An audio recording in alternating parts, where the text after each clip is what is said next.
بسم اللہ الرحمن الرحیم۔ اللہ تبارک و تعالی کے نام سے شروع جو بڑا مہربان اور نہایت رحم کرنے والا ہے۔ پیارے اسلامی بھائیو، السلام علیکم۔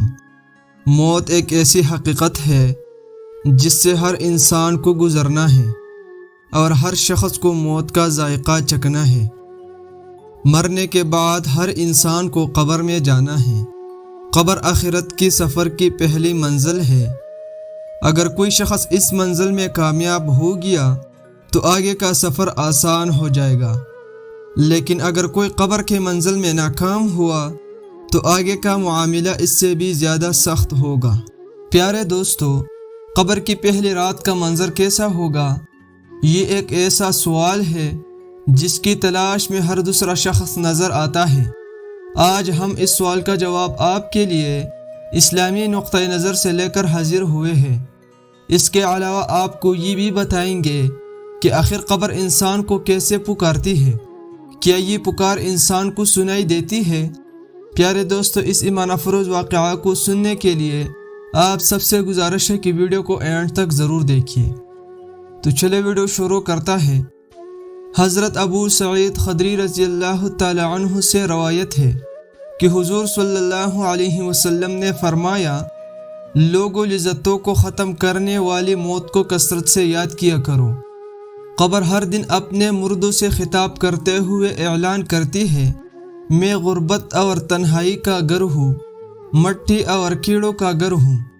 جب مومن کو دفن کیا جاتا ہے تو قبر اسے مرحبا کہتے ہوئے خوشخبری سناتی ہے کہ میری پشت پر چلنے والوں میں تو بڑا محبوب تھا، آج میں تیرے ہو گئی اور تو میرے طرف آ گیا، تو اب میرے احسان کو دیکھ لے گا۔ یہ کہہ کر قبر تاحد نگاہ کشادہ ہو جاتی ہے اور جنت کا دروازہ اس کے لیے کھول دیا جاتا ہے، جہاں سے اس کو جنت کی تازہ ہوا آتی ہے۔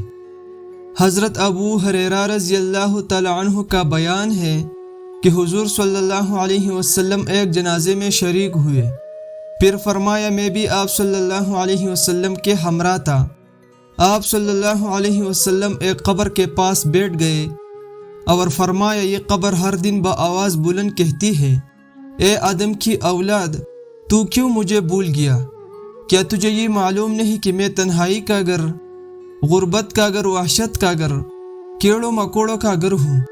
میں بہت تنگ گھر ہوں، مگر اللہ جس کے لیے کشادگی کا حکم فرمائے گا اس کے لیے کشادہ ہو جاؤں گی۔ اس کے بعد آپ صلی اللہ علیہ وسلم نے فرمایا، اے قبر، تو یا تو جنت کا چمن ہے یا پھر آگ کا ایک تنور۔ حضرت ابو حجاج رضی اللہ تعالی عنہ سے روایت ہے کہ حضور صلی اللہ علیہ وسلم نے فرمایا، مردہ جب قبر میں رکھا جاتا ہے تو قبر اس کو کہتی ہے، اے ابن آدم، تو ہلاک ہوا، تجھے کس چیز نے مجھ سے دھوکے میں رکھا؟ کیا تجھے معلوم نہ تھا کہ میں فتنہ، تاریکی اور کیڑوں مکوڑوں کا گھر ہوں؟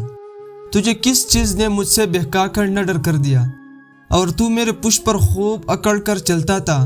اگر وہ مردہ نیک ہوتا ہے تو اس کی طرف سے قبر کو جواب دینے والا جواب دیتے ہیں، اے قبر، تو دیکھ تو صحیح اس کے اعمال کیسے ہیں، یہ اچھائی اختیار کرتا تھا اور برائی سے باز رہتا تھا۔